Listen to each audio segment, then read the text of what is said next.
నీకు ఎన్నాళ్ళు మనసైతే అన్నాళ్ళు అనుభవించు.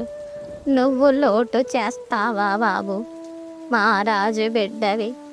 ఒక రాత్రికి 200 తక్కువ కాకుండా ఇస్తావు, నాకు తెలుసు. జగన్నాథానికి ఆ మాటలు తీరు అసహ్యంగా అనిపించింది. ఇదిగో రమని నేను పెళ్లి చేసుకోబోతున్నాను. ముసల్ది పక్కనే నవ్వి, మాకు పెళ్ళేంటి బాబు? చూడు అవ్వ, రమ చాలా కష్టాలు పడింది. రమని నేను ప్రేమించాను, పెళ్లి చేసుకుంటానని మాట ఇచ్చాను. ఎర్రోడా, అంటూ మళ్ళీ విరగబడి నవ్వింది ముసల్ది. ఏం అర్థం కాలే ఆమె నవ్వు జగన్నాథానికి. నువ్వు కూడా నమ్మేశావా బాబు? అదంతా నటన బాబు, నటన. ఎప్పుడు ప్రతి వాళ్ళ దగ్గర ఇలాగే కల్పించి చెబుతుంది.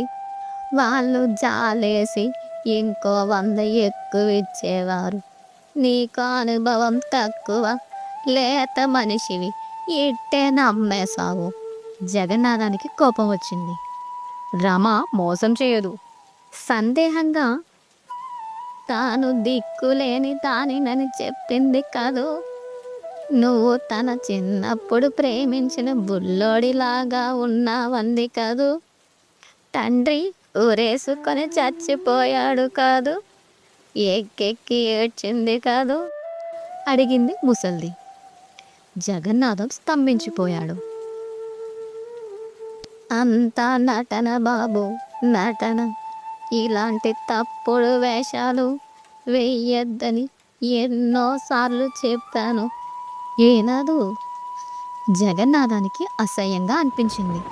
కోపంతో